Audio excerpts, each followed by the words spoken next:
Evangelho de Mateus, capítulo 23, do versículo 1 ao versículo 12. E depois, na semana que vem, nós vamos ler do verso 13 ao verso 39. E por que nós vamos dividir a mensagem dessa forma? Porque em Mateus 23, o capítulo todo, Jesus ele se expressa de pelo menos duas maneiras. Primeiro, ele fala dos líderes religiosos, fariseus e saduceus. Em seguida, ele fala com os líderes religiosos, fariseus e saduceus. Então nós vamos ver a primeira parte hoje, onde Jesus fala deles. E depois, na semana que vem, nós veremos quando Jesus fala com eles, a repreensão que Jesus traz para eles, tá? Então nós vamos pegar do verso 1 ao verso de número 12, diz assim: então falou Jesus à multidão e aos seus discípulos, dizendo: na cadeira de Moisés estão assentados os escribas e fariseus. Observai, pois, e praticai tudo o que vos disserem, mas não procedais em conformidade com as suas obras, porque dizem e não praticam. Pois atam fardos pesados e difíceis de suportar, e os põem sobre os ombros dos homens. Eles, porém, nem com o dedo querem movê-los, e fazem todas as obras a fim de serem vistos pelos homens, pois trazem largos filactérios e alargam as franjas das suas vestes, e amam os primeiros lugares nas ceias e as primeiras cadeiras nas sinagogas, e a saudação nas praças, e o serem chamado pelos homens Rabi, Rabi. Vós, porém, não querais ser chamados Rabi, porque um só é o vosso mestre, a saber, o Cristo, e todos vós sois irmãos. E a ninguém na terra chameis vosso Pai, porque um só é o vosso Pai, o que está nos céus. Nem vos chameis mestres, porque um só é o vosso mestre, que é o Cristo. Porém o maior dentre vós será vosso servo, e o que a si mesmo se exaltar será humilhado, e o que a si mesmo se humilhar será exaltado. Amém. A igreja pode sentar, em nome de Jesus. Então, queridos, como nós temos aprendido no nosso seminário de teologia sobre a figura dos principais partidos religiosos do judaísmo, que surgiram depois do cativeiro babilônico, tá? Que foram os escribas e fariseus, dentre outros. Nós vimos outros partidos como os zelotes, como os essênios, como os mestres da lei, que eram os mestres da lei, e os saduceus, né? E os saduceus. Mas aqui Jesus está diante da multidão, está ensinando a multidão, está pregando para a multidão, e Jesus sabe que aquela multidão, ela tem uma liderança, que aquela multidão de judeus, ela tem uma lei que foi dada por Deus a Moisés, e que a lei ela deve ser vivida, ela deve ser praticada. E Jesus aqui começa na sua peregrinação ali, no meio da nação de Israel, da Judéia, Galileia, ele começa a observar, queridos, que os fariseus, os saduceus e os escribas, mais especificamente essa noite ele trata sobre os escribas e fariseus, que os escribas eram os mestres da lei. E Jesus começou a observar, como um bom judeu, que os escribas e fariseus, amados, eles tinham dado ao povo, ou introduzido, ou imposto ao povo, uma interpretação da lei, que na verdade não era a interpretação correta, que eles tinham, irmão, criados muitas regras minuciosas, que acabava se tornando um fardo pesado sobre as pessoas, sobre os seguidores daqueles líderes.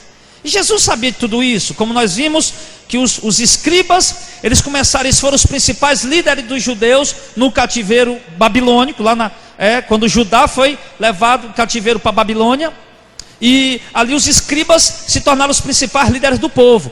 Como interpretar a lei e aplicar a lei naquelas novas circunstâncias. E então eles foram criando, esses novos dogmas, essas novas interpretações.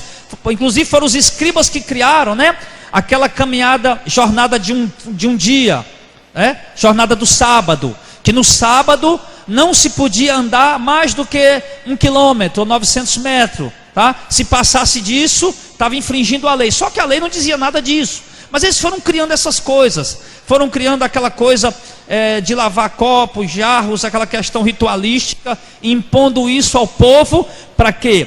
Para que o povo de modo algum aderisse à doutrina que estava predominando naquele tempo, que era a doutrina, aliás, a cultura que estava predominando naquele tempo, que era a cultura helenística, que a cultura babilônica, que era do passado. Então eles não queriam que o povo aderisse à cultura helenística, que era a cultura grega, nem a cultura babilônica, da qual eles tinham ido para o cativeiro naquela época. Então eles foram criando essas coisas. Só que, interessante, quando Jesus começa a observar e começa a falar dos líderes do povo, ele começa dizendo o seguinte: então falou Jesus à multidão. Ele está falando para a multidão a respeito dos seus líderes, tanto para a multidão como para os seus seguidores, dizendo: na cadeira de Moisés estão assentados quem?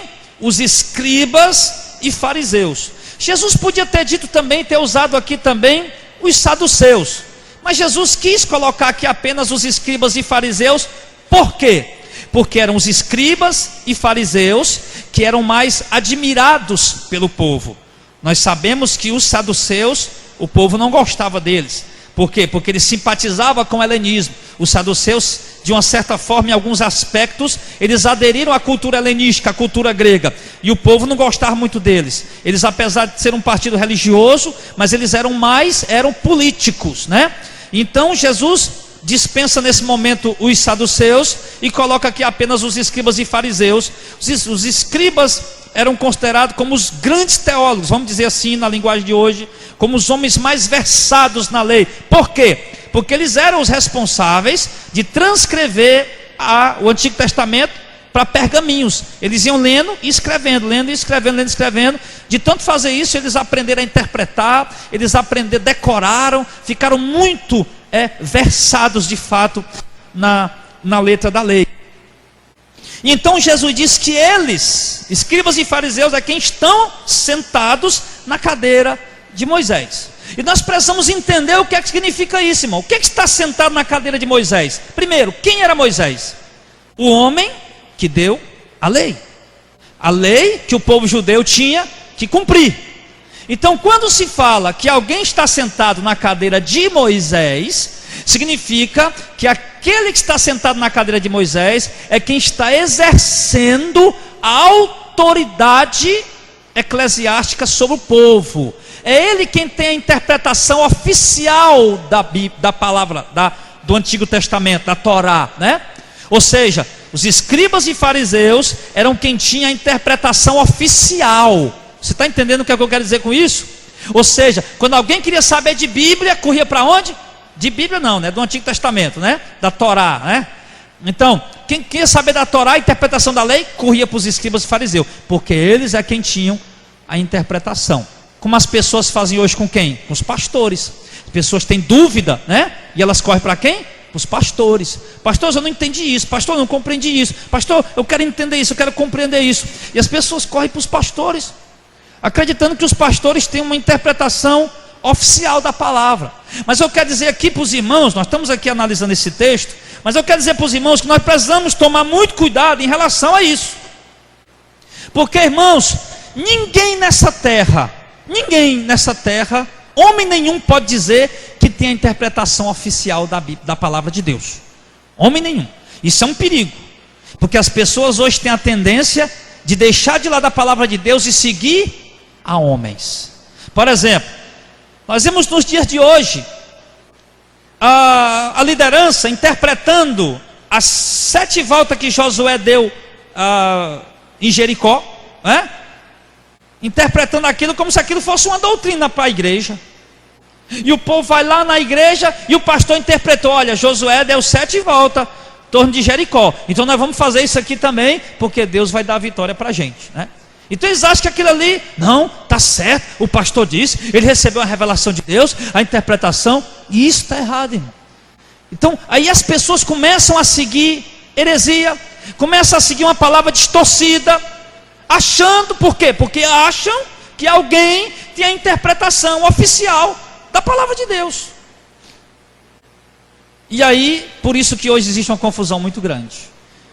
Uma mulher um dia mandou um e-mail para mim e disse: pastor, eu não sei o que fazer, porque eu escuto você pregar, você diz uma coisa, aí eu ligo num pastor assembleiano e ele está dizendo outra, aí eu ligo no outro pastor neopentecostal, ele está dizendo outra, e eu não sei quem está certo, quem está errado, a quem seguir. E a resposta que eu dei para aquela mulher qual foi? Filha, nem eu, nem eles, é a palavra de Deus que nós temos que seguir, é a Bíblia Sagrada. Logo aquele que estiver falando o que realmente a palavra de Deus diz, é essa palavra que nós temos que seguir, mas jamais a homens. Amém, pessoal? Então, irmãos, interessante também que na antiguidade os líderes judeus, eles fizeram literalmente uma cadeira. Hoje ela existe uma cadeira de Moisés, em algum museu lá em Jerusalém, lá em Israel, melhor dizendo. Existe em algum museu a cadeira de Moisés. Era um tipo de uma cadeira que se usava como se fazia cadeira para advogados naquela época de Jesus. Era uma cadeira que a pessoa mesmo sentada dava uma aparência que ele estava em pé, né? E ali ele sentado naquela cadeira, ele fazia o julgamento. Ele fazia o julgamento das coisas, tá? Então tinha de fato essa cadeira, né? Que representava, quem senta naquela cadeira é quem tem a interpretação oficial. Isso nos lembra de quê? Da Igreja Católica Apostólica Romana. Porque você sabe o que é que a doutrina católica diz? Que o Papa sentado no trono, a sua palavra é infalível. Que a palavra do Papa, quando ele está sentado naquele trono, a palavra dele é infalível. Aonde, meu irmão? Ou seja, o padre pode sentar naquele trono que ele se senta, e ele pode dizer a pior heresia do mundo, mas ele está sentado no trono, então é infalível. E isso é um equívoco, isso é grave. Aí o que aconteceu naquele momento? Como os escribas e fariseus era quem estava sentado naquela cadeira, quem era reconhecido pelo Império Romano, de fato o Império Romano reconheceu que também os saduceus, né? Mas os escribas e os fariseus eram de fato os principais líderes religiosos do povo, porque tinham outros partidos. E aí, meu irmão, tudo que se dizia daqueles líderes que estavam sentados na cadeira de Moisés, o povo aceitava como sendo uma revelação de Deus. Aí eles foram criando, irmãos, aquelas doutrinas, aqueles dogmas que Jesus vai exortar mais na frente. Semana que vem você vai entender o que é que eles criaram. Você vai ver o legalismo que eles criaram, tá? Ultrapassando a palavra de Deus, desprezando a palavra de Deus e criando legalismos e dogmas. Por quê? Porque para os fariseus o que mais importava era a aparência e não de fato o que estava no coração. Então, na cadeira de Moisés está sentados os escribas e fariseus. Aí Jesus vai dizer no verso 3: observe, pois, e pratique tudo o que eles vos disserem, mas não procedam conforme as suas obras, porque eles dizem e não praticam. Agora preste atenção numa coisa, irmão, nós temos que ter muito cuidado com isso. Por quê? Porque como é que a gente vê que o próprio Jesus não fazia o que os fariseus e escribas mandavam na questão do legalismo. Naquela questão do legalismo, naquela questão, não pode andar tantos quilômetros no sábado, não pode curar no sábado, tem que lavar jarros e copos para comer, tem que cumprir o ritual dos antigos mais velhos. O próprio Jesus não obedecia. Como é que Jesus agora está mandando o povo obedecer? Não parece algo contraditório? Parece. Mas só que para quem estava lá, ouvindo Jesus falando, entendendo o contexto da situação, aquelas pessoas entenderam o quê? Que Jesus estava se referindo a tudo que eles falar concernente à lei, tudo que tiver de fato correto, a interpretação certa, a interpretação correta, a interpretação legítima, a interpretação fiel das escrituras, essa sim vocês obedeçam. Tudo que eles falar, tudo que eles ensinar, que seja fiel, correto, legítimo, vocês obedeçam. Mas tomem cuidado, porque eles mesmos ensinam e não praticam. Olha só o que Jesus está dizendo. Aí Jesus fala: observe e pratique o que eles dizem, mas não façam conforme o que eles fazem, porque eles ensinam e não praticam. Ou seja, os fariseus abriam a Bíblia, a Torá, todos os sábados no templo, para estudar, para ler Isaías, para ler os profetas, para ler o Pentateuco. Só que quando ia para a prática, eles não praticavam, eles praticavam outra coisa, que era as tradições dos anciãos. Aí, clareou mais aí a coisa? Os escribas e fariseus ensinavam o povo, lia, o povo ia para a sinagoga, o que eles liam era a Torá. Era uma passagem de Isaías, era uma passagem de Jeremias, era uma passagem do Pentateuco, dos 5 primeiros livros da Bíblia, alguma coisa da lei, alguma coisa. Só que quando ia para a prática, o que é que eles praticavam? Que eles iam praticar as tradições dos anciãos, que não tinha valor nenhum diante de Deus. E ainda mais, Jesus disse que eles, olha só, verso 4, atam fardos pesados e difíceis de suportar, e os põem sobre os ombros dos homens. Eles, porém, nem com o dedo querem movê-los. Então, o que o Senhor está dizendo? Eles criaram regras, eles criaram legalidade dentro da religião, eles criaram regras que Deus não criou, eles começaram a dizer que algo era pecado sem que fosse pecado. Está entendendo? Começaram a pôr fardo pesado sobre os homens. E isso, irmãos, nós temos que tomar cuidado com isso, porque eu vejo que hoje a igreja é muito cheia de legalismo. A igreja hoje é muito cheia desses fardos pesados e difíceis de suportar, que leva as pessoas a viverem presas a dogmas e tradições e costumes e doutrinas humanas, que não influenciam em nada na comunhão delas com Deus. Por exemplo, a igreja católica ali por volta do século IV já, começaram a criar o celibato, que os padres não poderiam casar, que o padre não pode casar. Aí o que é que aconteceu? Aí nessa semana, eu estava com a minha esposa, dando uma olhada nas redes sociais, e a gente viu um vídeo, aonde, numa reportagem de um jornal, não me lembro qual país, a Polícia Federal daquele país estava levando preso uma freira, que mantinha 25 crianças surdas e mudas, para os padres se aproveitar sexualmente daquelas crianças. Alguém viu isso aí? E eu disse para minha esposa, se fosse liberado os padres casar, não acontecia essas coisas. Acontecia não. Mas a Bíblia não proíbe o líder religioso casar. A Bíblia não proíbe. A Bíblia dá sugestão, que era melhor que solteiro ficar solteiro, mas por causa do contexto daquela época. Contexto de perseguição, contexto que tinha que estar fugindo para um canto para outro. Como é que o cara ia casar e ter menino? Na hora que vinha essa perseguição romana para fugir, criança era jogada na arena para ser comido por leão. Sim, meu irmão, isso acontecia direto. Aí o padre Paulo disse: olha, irmão, é melhor que vocês não casem. Aí você vai à igreja católica e interpreta o negócio da coisa errada, e cria um fardo pesado de suportar, meu filho. Você está entendendo isso aí? Aí o coitado dos padres fica lá, meu irmão, naquela tribulação. E a coitada das freiras do mesmo jeito. Então vai se criando fardos. Aí vem para nós, igreja evangélica, e a gente começa a criar regras, começa a criar coisas. Sim. Porque o irmão Jacques foi bater um racha, foi jogar bola. Vixe, é pecado. O irmão Jacques, eu vi ele andando com calção jeans. Vixe, é pecado.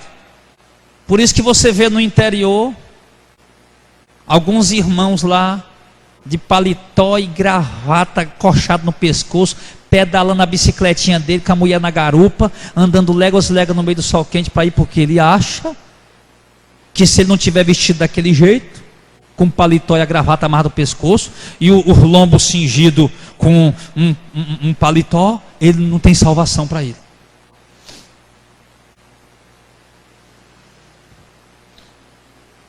Aí vai criando fardo pesado e colocando em cima do povo. Nós fazemos isso, irmãos, é ou não é?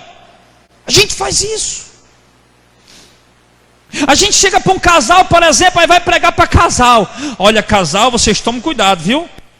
Dentro do, né, no quarto vocês têm que ter cuidado no ato sexual. Aí eu conheci um crente, conheci um crente,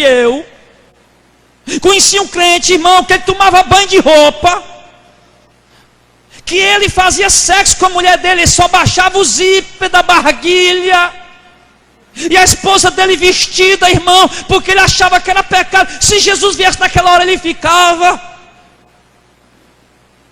Meu Deus do céu! E daí vai, você está entendendo? E daí vai se criando essas coisas. Pelo amor de Deus, como é que o cara tem uma mulher, não pode ver ela nua, meu irmão? A esposa dele, a mulher dele, que ele casou com ela legitimamente diante de Deus, ele não poder olhar e ver a esposa dele nua, a beleza dela, não poder cheirar ela, não poder beijar ela. Mas o legalismo faz isso. E os religiosos amam isso, irmãos. Os religiosos, enquanto você não amarrar uma pedra bem pesada na cabeça dele para ele andar, ele não fica satisfeito. Não fica satisfeito. Eu já falei aqui do Simão Estácio, aquele monge que ficou, poxa vida, parece que 7 anos morando em cima de uma estaca. Eu falei dele. O cara ficou morando 7 anos em cima de uma estaca, lá de uma pilastra, morando lá.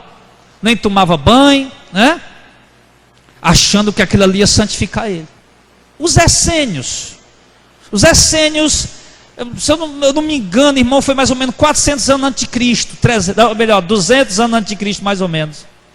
Os essênios, que eram judeus, que fugiram lá da região ali, por conta de Simão, de Judas Macabeu, que se auto-intitulou sacerdote, que ele fez uma obra muito boa, o pai dele, né, fez uma obra muito boa, tomou ali a nação de Israel das mãos dos imperadores gregos, mas e depois eles assumiram o sumo sacerdócio sem ser da descendência de Arão.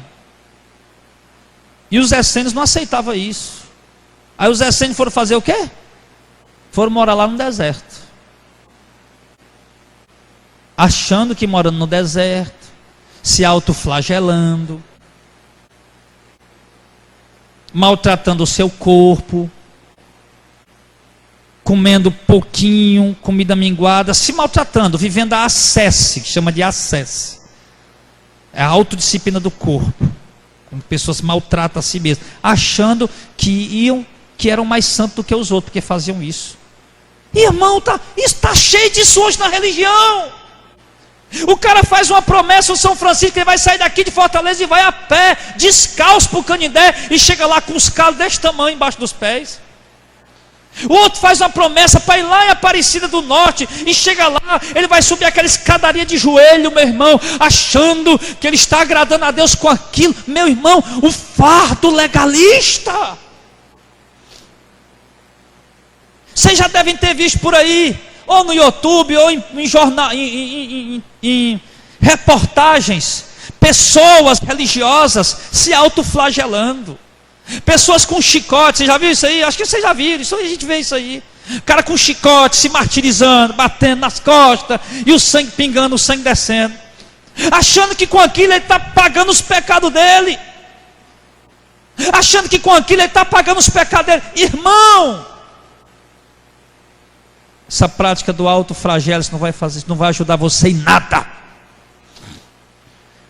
O jejum, ele é muito bom ser praticado, mas temos que ter muito cuidado como praticamos o jejum, porque eu vou lhe dizer uma coisa com toda sinceridade: 99% das pessoas que praticam jejum hoje nas igrejas evangélicas, meu irmão, não estão agradando a Deus, estão praticando puro legalismo. Puro legalismo. Eu pratiquei muito jejum de tolo.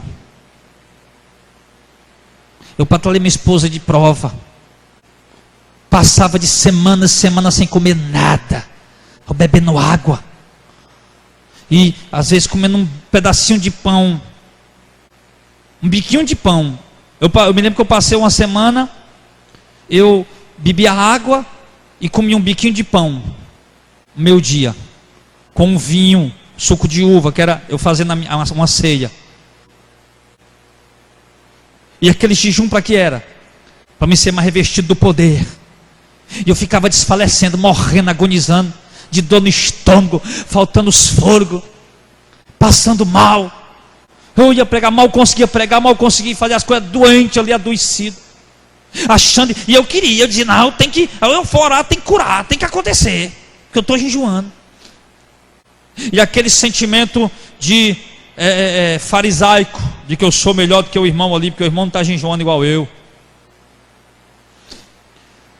Irmãos, eu fui perceber que jejum não é feito assim. O propósito de jejum não é matar a pessoa de fome. Você olha para Daniel e vê Daniel jejuando. Como foi que Daniel jejuou? Ele parou de comer? Não. Daniel comia todo dia legume. Ele comia. Ele se alimentava. Por que ele comia legume? Porque o organismo precisa de vitamina, sais minerais. O organismo precisa de alimento para se manter em pé. E o propósito do jejum não é matar ninguém não, meu irmão.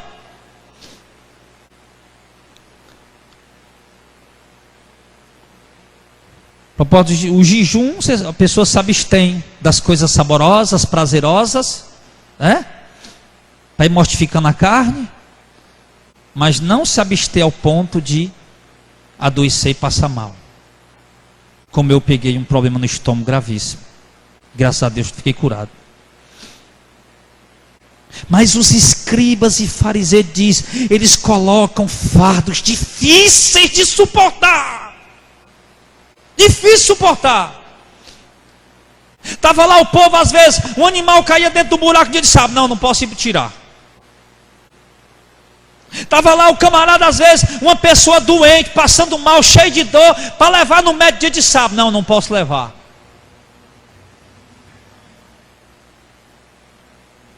Não posso levar porque os escribas e fariseus disseram que no sábado posso fazer isso, posso fazer aquilo. E estava lá cheio daquelas regras. Então, queridos, o crente tem que andar em santidade. O crente tem que combater contra o pecado. Tem que renunciar a sua vida. Tem que abrir mão disso, de coisas que não agradam a Deus. Mas temos que ter cuidado com o legalismo. Fardo pesado. Fardo pesado. Aí nesse negócio de legalidade, a gente cria os filhos como? Não posso levar o meu filho no cinema. Eu não posso levar o meu filho lá no shopping para tomar um sorvete com ele. Eu não posso levar o meu filho lá num lugar para poder passar aquele não, que é pecado. Aí o menino vai, cresce, engrossa o cangote. Aí ele vai fazer tudo que você não fez com ele, só que da forma errada. É isso.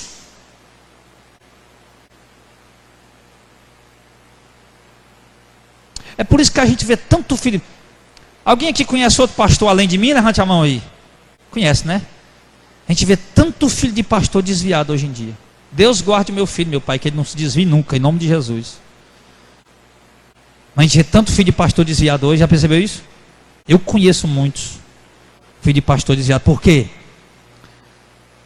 Não, porque eu não posso ir fazer isso ou aquilo com meu filho, que é pecado.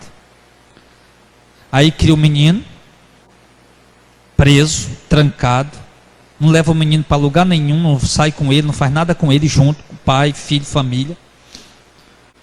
Aí quando o menino cresce, que arruma os coleguinhas, né? Aí vai sair por aí.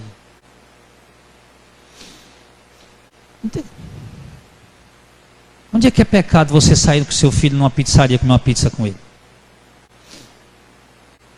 Onde é que é pecado você ir em algum lugar com seu filho? Não é curtir o mundo, é curtir sua família. Você entende a diferença? O Jacques me levou para Guaramiranga. Foi já, Guaramiranga, né? Pastor Jadel, vamos para Guaramiranga com a gente. Tinha me convidado um monte de vezes. Jacques, deixa para depois. Aí chegou agora e vamos. Aí fui. Aí foi uma benção. Conhecemos aquela cidade bonita, aquele lugar 18 graus e tal, e aquela coisa toda. Tomamos banho lá nos riachos, lá, nas cachoeiras. E eu falei para o Jacques o seguinte: Jacques, nós não estamos aqui curtindo o mundo. Você lembra, Jacques? Nós estamos aqui curtindo nossa família. E eu dizia: tem casais precisando disso. Falei para o Jacques lá: Jacques, tem casal precisando disso aqui, ó. Tem marido e mulher estressado aí, tem marido largando mulher, tem mulher largando marido, por quê? Porque tudo é pecado. Nunca pode sair com a mulher, nunca pode ir lugar nenhum com a mulher, nunca pode fazer nada com a mulher, porque é pecado. Aí chega um ponto, aquele estresse, aquela convivência monótona. Pastor, mas nós temos que se esconder nas cavernas. Ainda não, queridos. Ainda não. Mas vai vir o tempo que sim. Mas ainda não. Vai vir um tempo que nós não vamos poder mais nos reunir num prédio como esse. Vai vir um tempo que nós não vamos mais poder andar nas ruas livres, porque nós vamos ser presos como cristãos. Mas enquanto não chega esse tempo, eu vou viver o Evangelho, pregar o Evangelho, congregar e vou, calava que a palavra que eu dizia, curtir minha família. Curtir minha família. Com a consciência tranquila, em saber que eu não estou pecando. Pelo contrário, estou criando um laço mais ainda forte entre eu e comigo e a minha casa. Oramos juntos, lemos a Bíblia juntos, almoçamos juntos, jantamos juntos, tomamos café da manhã juntos e nos divertimos juntos. Isso vai criando um laço mais forte na família.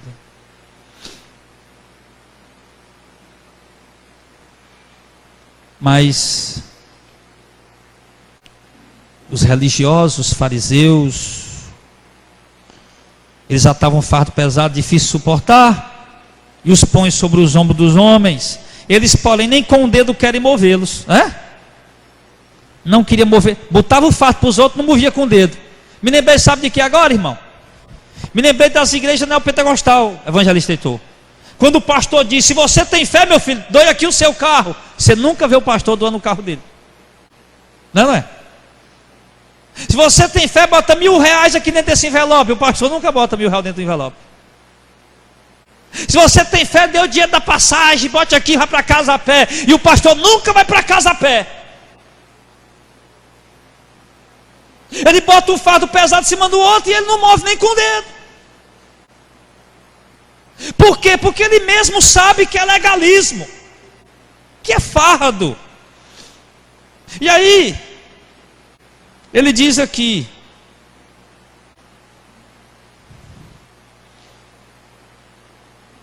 no verso 5, olha o que, é que os fariseus faziam. Nós estamos vendo, irmãos, a figura, quem eram os fariseus e escribas, os principais líderes judaicos, e estamos já aplicando aqui para os dias de hoje. Aí no verso 5 ele diz: fazem todas as obras para ser visto pelos homens, pois trazem largos filactérios e alargam as franjas das suas vestes.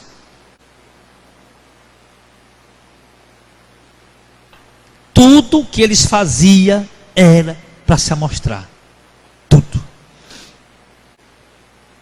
Você dá um pedaço de rapadura a alguém, diz: ó, deu um pedaço de rapadura para o cabo.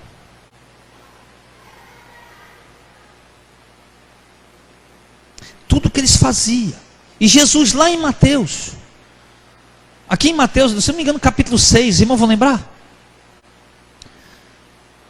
Jesus fala algumas coisas que bate com isso aqui, bem direitinho, que casa com isso aqui. Quando der a tua esmola, dá com a mão direita para a esquerda não ver.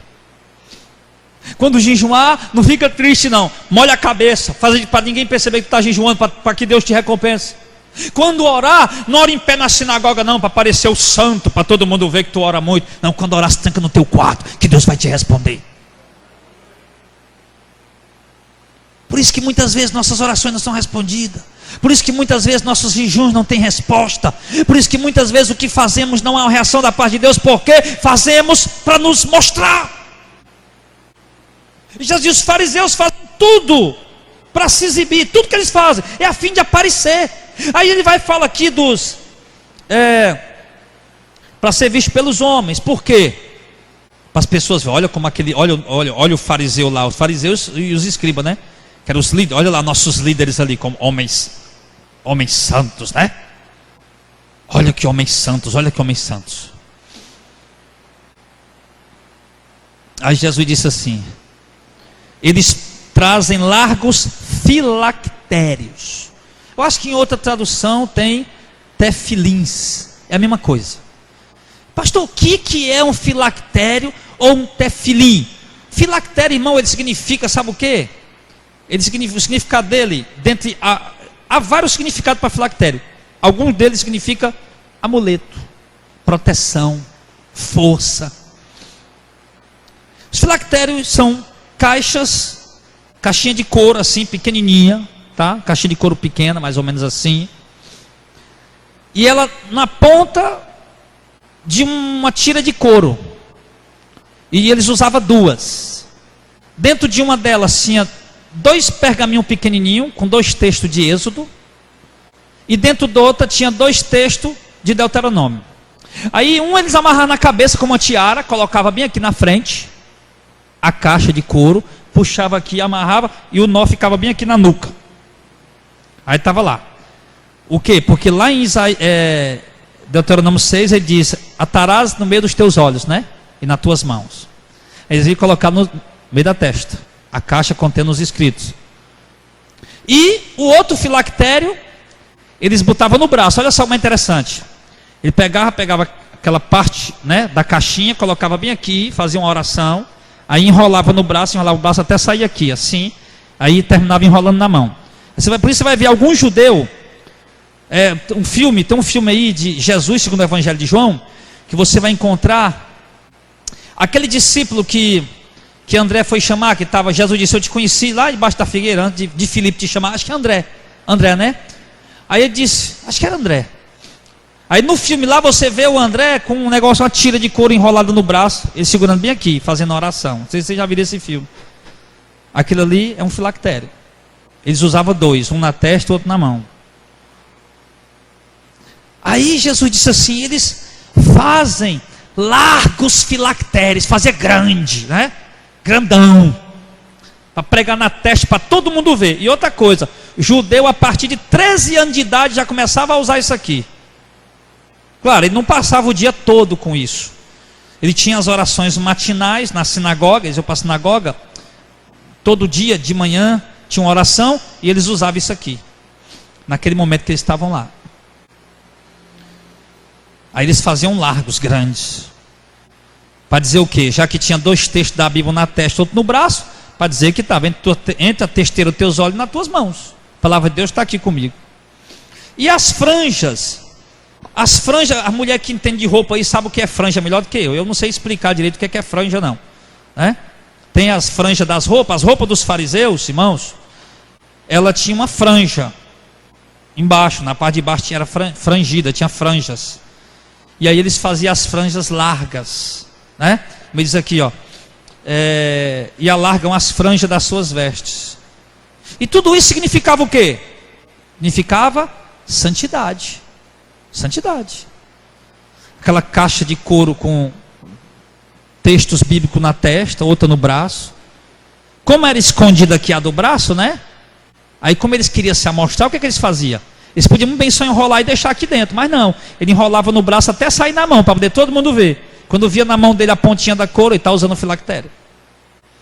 Era para se amostrar, na verdade. E o que é que nós vemos hoje, irmão? O que é que nós podíamos aplicar esse texto para nós nos dias de hoje? Que muitas vezes nós queremos aparentar santidade, mas na verdade não há santidade no nosso coração. Os fariseus pregavam regras, vocês lembram disso? Regras, dogmas, costumes, tradições. Jesus vai falar isso. Semana que vem nós vamos falar disso. Nós vamos pegar o contexto aqui e vamos desenrolar.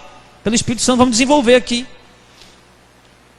Mas aí os fariseus estavam preocupados em aparecer. Estavam preocupados em se mostrar. A santidade dos fariseus, irmão, era só de aparência. Não havia santidade no coração deles. Por isso Jesus vai dizer: vocês são igual sepulcro caiado. Adiantei só um pouquinho, né? Por dentro, por fora vocês são belos, bonitos, bem vestidos, aparência, mas por dentro. Aí vai olhar para a turma de pastores hoje. Os bichão tudo bem vestido, é ou não é? Eu acho bonito. Eu demoro a usar porque meus paletó já estão bem conhecidos da igreja, né? Eu parei de usar, não, vou parar de usar um pouquinho, porque senão daqui a pouco o paletó chega primeiro do que eu lá na igreja. Eu acho bonito, paletó, gravata, eu acho bonito. Mas isso não quer dizer santidade. Isso não significa santidade. A gente porque botou uma gravata no pescoço, uma calça social, um sapato da ponta fina, um paletó em cima, a gente já acaba chegando todo inchado. Acaba chegando se achando. Essa era a santidade dos fariseus. As irmãs sabem do zelo que eu ensino como as mulheres de Deus se vestiam. As irmãs sabem disso. As irmãs sabem disso. Mas o que adianta? Como eu sempre digo, como uma freira, a saia lá nos mocotó, as orelhas cobertas, as camisas de manga comprida. A irmã. Tem uma irmã que toda a vida que eu vou pregar sobre a santidade do corpo da mulher, ela me critica, manda mensagem no YouTube me criticando. Porque eu digo à mulher que a mulher tem que se depilar, a mulher tem que tirar o bigode. E ela fala que não, que a mulher não tem que se depilar, que a mulher não tem que tirar bigode. E eu digo, rapaz, eu queria lá berrar minha mulher bigoduda, você está doido? Aí chegar, vem cá, minha filha, dar um beijo nela com bigode. Tira o bigode, minha filha. Se tiver problema aí, a gente compra uma pinça, um negócio, tira com aquele negócio lá. Mas por quê? Porque ela acha que aquilo é santidade. Ela diz, não é porque é natural, o que Deus fez não é para mudar. Eu digo, então quando você quebrar um dente, não obture, não corte as unhas também, para ver se ela não fica desse tamanho enrolando.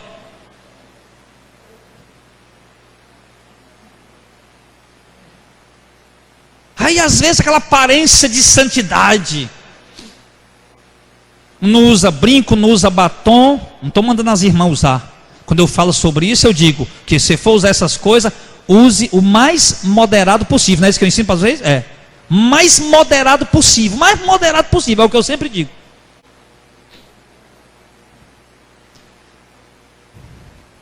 Aí não usa brinco, não usa maquiagem, não depila as pernas, não depila a axila, não depila o bigode, não usa perfume porque é pecado, e acha que é mais santo do que os outros, e anda com o dedo apontando. Irmãos,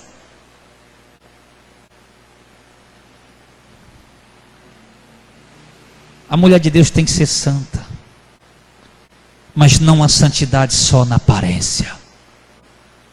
A sua santidade não é uma capa, a sua santidade não é uma casca, a sua santidade não é uma roupa, a sua santidade está no teu coração.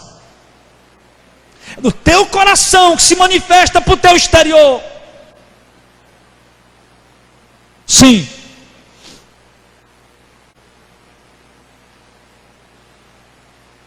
É isso.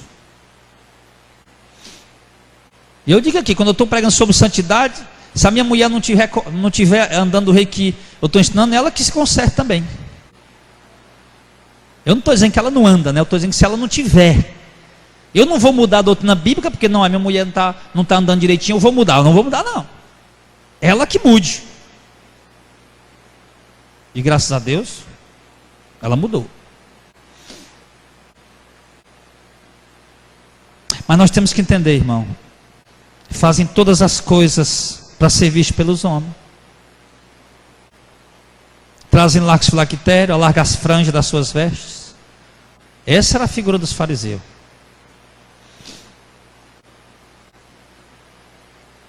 Ele se destacava no meio do povo. Aqueles filactérios grandes, aquelas rouponas. O que mais que eles gostavam?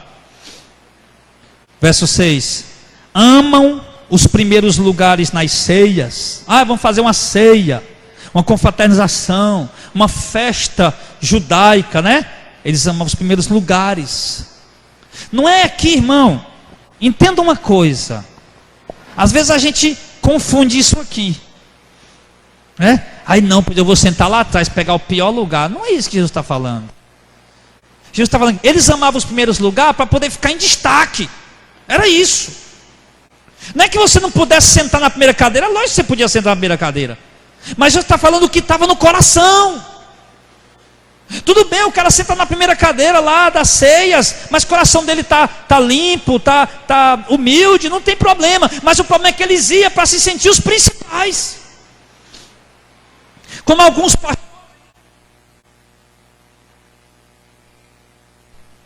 alguns pastores aqui de Fortaleza, que faz retiro, aí, é porque você não sabe disso aí, eu soube disso aqui, uma pessoa que viveu isso aqui me falou. Aí lá nos retiros, tem os banheiros para elite e o banheiro da ralé. As ovelhas vai para o banheiro da ralé. É o banheiro lá, o banheiro fedido, que ninguém limpa, o banheiro pebinha. Aí o banheiro da elite lá é para os pastores e os empresários. Onde já se viu isso? Aí faz um retiro numa fazenda, aí tem os quartos, os dormitórios de elite, com ar-condicionado, né? Forrado, pintadinho, cheirosinho, com camas, gomada, tudo mais, frigobar. Os pastores, os empresários. Aí os outros, coloca lá, qualquer lugar. E isso, irmão, é o que a gente vê hoje, é ou não é? E ele já programa para ser assim, ó, e vai descer desse jeito, e eles vão despertando o povo, desprezando o povo. E não pode ser assim, irmão. Amém, pessoal? Não pode. Então eles amam o primeiro lugar na sinagoga, amam a saudação nas praças, né? Está tendo um evento na praça, ele vai lá, opa, o cara está lá em cima, opa. Já viu como é que é as cruzadas da Assembleia de Deus? Eu nunca vi um povo para gostar mais de altar do que aquele povo da Assembleia de Deus. Aqueles pastores da Assembleia de Deus. Eu fui pregar numa cruzada, onde era, Heitor, lá? Pentecoste, é? Fui pregar na cruzada lá em Pentecoste, o Heitor que me levou lá, os irmãos de lá. Chego lá, irmão, 2 caminhão. Um para colocar o som, para colocar os instrumentos, e o outro, adivinha para que era? Para os pastores sentar. Na rama de caminhão lá, um caminhão lá com a rama de cadeira para os pastores sentar. Claro, quem está lá em cima, que vai pregar, dirigir, trabalhar, tem que estar lá em cima mesmo. Mas um monte de cadeira para a gente, só para estar sentado lá, porque... Hã? Eu digo, rapaz, só podia ser a Assembleia de Deus mesmo. Só podia ser. Olha, ama a saudação nas praças, e os serem chamados pelos homens de Rabi. Rabi quer dizer o quê? Meu professor, meu mestre. É? Eles amam ser chamados disso. Agora, entenda bem. Rabi era um título dado devidamente a quem de fato era mestre, a quem de fato ensinava. Só que o título Rabi, mestre, ou meu professor, ele acabou se tornando apenas um título de respeito. De respeito. A qualquer pessoa que não tinha a dignidade de ser mestre, a qualquer pessoa que não era mestre, que não era professor de fato, era chamado de meu professor. Já virou uma coisa de respeito. E Jesus disse aqui, não. Eles vão ser chamados de meu professor, e ele disse o quê? Vós, porém, não quereis ser chamados Rabi, o mestre ou professor, porque um só é o vosso mestre, esse é o Messias, e todos vocês são irmãos. Olha só, tem uma fonte da qual vocês podem aprender, só tem uma fonte genuína de doutrina, é com o Messias. Ele sim é o mestre, é dele sim que vem a doutrina, é o que ele sim fala, é o que ele fala, é o que realmente nós devemos obedecer, devemos cumprir, e não o que os outros dizem contradizendo o que o Messias fala. Não sei se você entendeu o que eu estou falando. Ou seja, qualquer pessoa que chegasse para contradizer o que o Messias estava falando, se intitulando mestre, Jesus disse, não, esse não é mestre não, vocês têm só um mestre, e esse mestre que vocês têm é o Messias, é o Cristo. É a ele que vocês têm que ouvir, é a ele que vocês têm que obedecer. E hoje a gente obedece a tanta gente. Tem gente aí, irmão, igreja herege. Mas não, aqui é meu pastor, aqui é minha igreja. Né? Cheio de heresia, que a heresia mesmo está pesada, mas não tem problema. Deixa de ouvir Jesus para ouvir heresia. Aí ele diz, poxa, deixa eu marcar aqui porque essa folha está passando direto. Ele diz no outro verso, ele diz, então vocês não queiram ser chamados rabi, porque um só o vosso rabi, o mestre, o Cristo, todos vocês são irmãos. Ou seja, nós não temos que estar correndo atrás de títulos. E pensa num povo para gostar de título, meu irmão. Era aqueles fariseus e escribas, e é muitos de hoje. O povo gosta demais.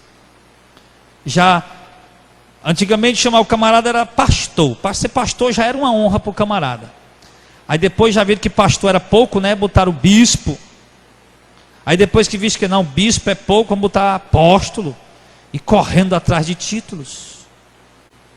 Tem gente que fica na igreja só por causa de título. A gente está lá na igreja lá. Aí eu converso isso com a rua Heitor. Tem gente na igreja lá, herege, vem na heresia, não, mas não vai sair de lá por quê? Por causa do título que ele tem. Não, porque aqui eu sou diácono, eu sou presbítero. Aí se eu for lá, estou entra, é heresia aqui, eu quero sair daqui, mas não vou sair não. Porque se eu sair e for para outra igreja lá, eu vou perder meu título. Meu irmão, título não vai salvar ninguém. Tem um monte de gente com carteirinha de pastor que vai passar um dia lá no inferno. Um dia, eternidade, né?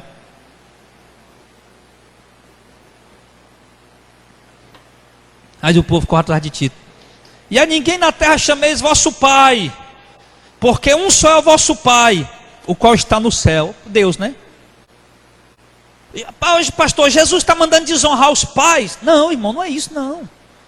O próprio Paulo disse, né? Honra o teu pai e tua mãe, que é o primeiro mandamento com promessa, recitando a passagem do Antigo Testamento. Então o que ele está dizendo para chamar ninguém de pai?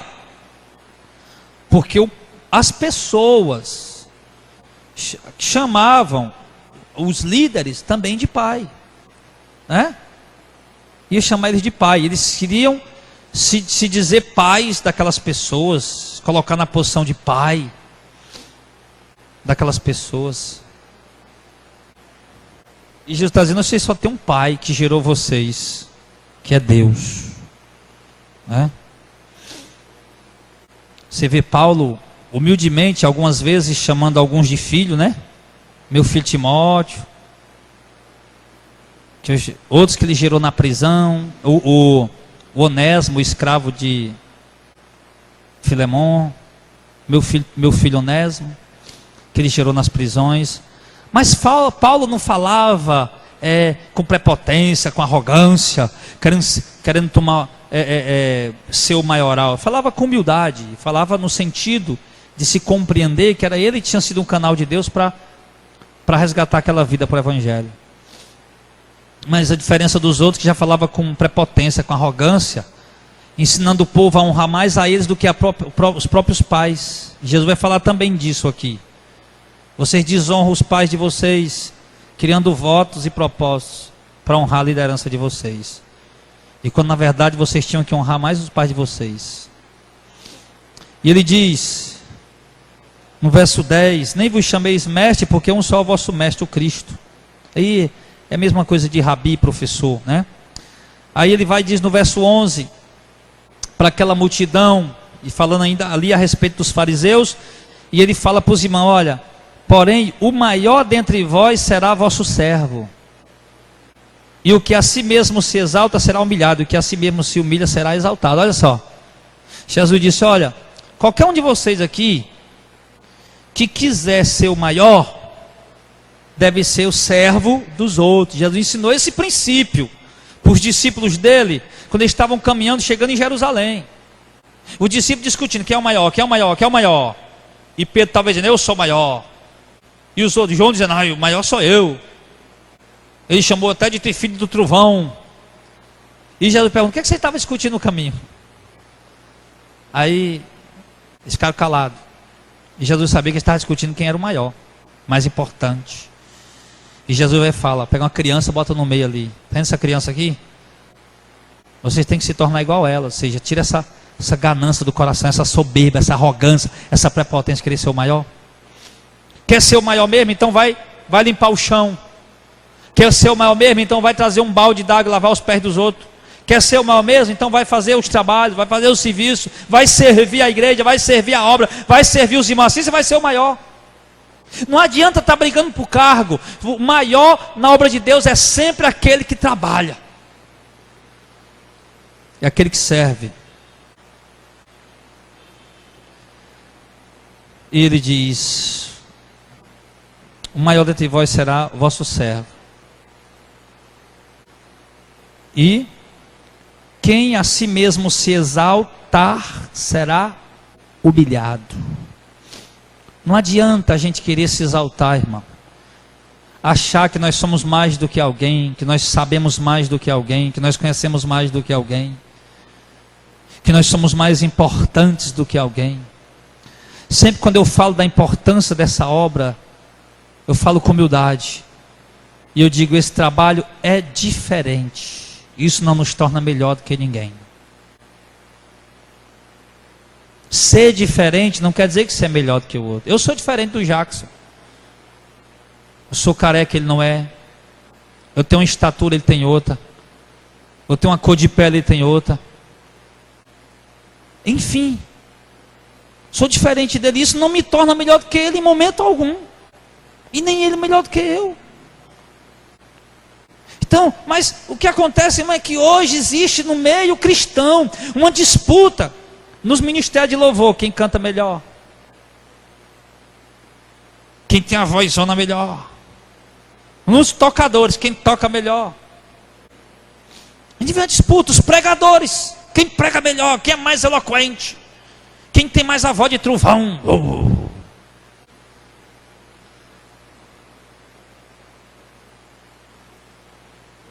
Eu estou olhando para o Jackson aqui rindo, que nós estávamos de manhã lá, no dia que nós íamos embora. Aí eu comecei a pregar estilo pentecostal lá. Eu digo, rapaz, não vai gravar isso aí e botar nas redes sociais, não. Mas aí a gente fica disputando, irmão. Quem é o melhor? Isso é ridículo.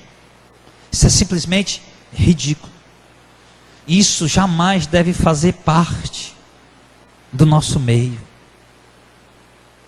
Jesus está dizendo aqui: se você se exaltar, você vai ser humilhado. Sabe que a gente se exalta às vezes, se exalta no trânsito, se exalta no negócio, se exalta às vezes tanta coisa, e Deus vai lá, ó, pá, e humilha a gente. Irmão, Deus já me moeu tanto, por causa das minhas soberbas, por causa das minhas exaltações. Deus já me moeu tanto, naquele moinho de forrageira, sabe? Ah, meu filho, você acha que é melhor do que os outros? É? Então mora aqui passar na forrageira, aí você sai do outro lado arrebentado, moído. Aí você entra na forrageira achando que é melhor do que ninguém, você sai do outro lado, se sentindo o quê? Se sentindo pior do que todos. E é bom isso. Isso é maravilhoso. E quando você tiver na sua mente aí o fariseu, né? Senhor, obrigado, porque eu não sou como este publicano que está aqui, ó, ele é ladrão, ele é cobrador de impostos. Eu não, Senhor, eu jejuo 2 vezes por semana, eu dou o dízimo de tudo quanto eu tenho, Senhor, aleluia, oh, ai.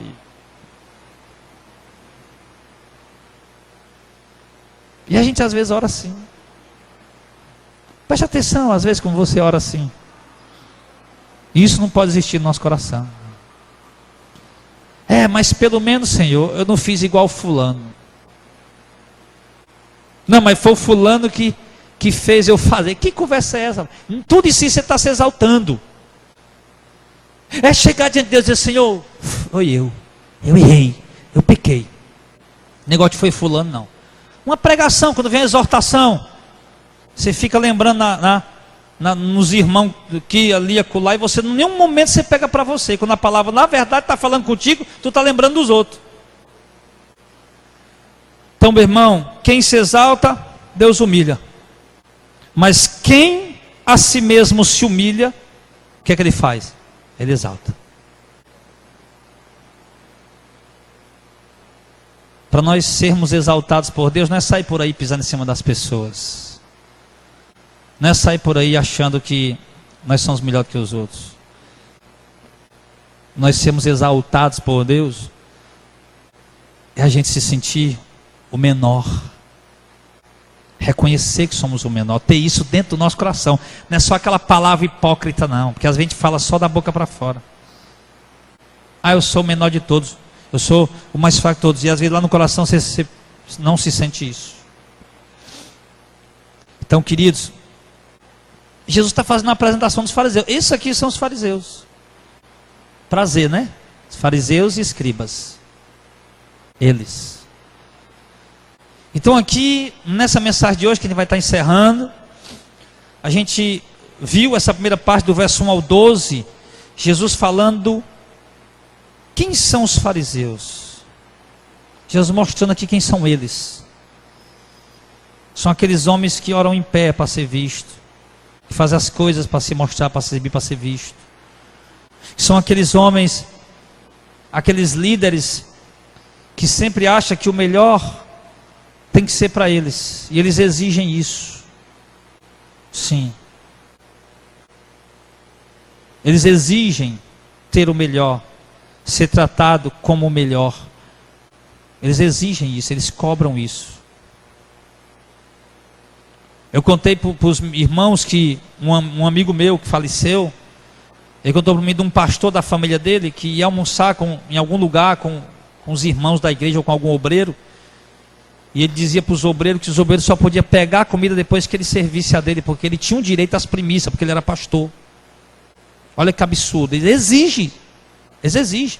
Ele nem esperou, pastor, por gentileza, pode se servir. Eu tenho um prazer do senhor se servir primeiro. Não. Ele mesmo já exigia. Então, irmãos, então os fariseus eram esses camaradas aqui.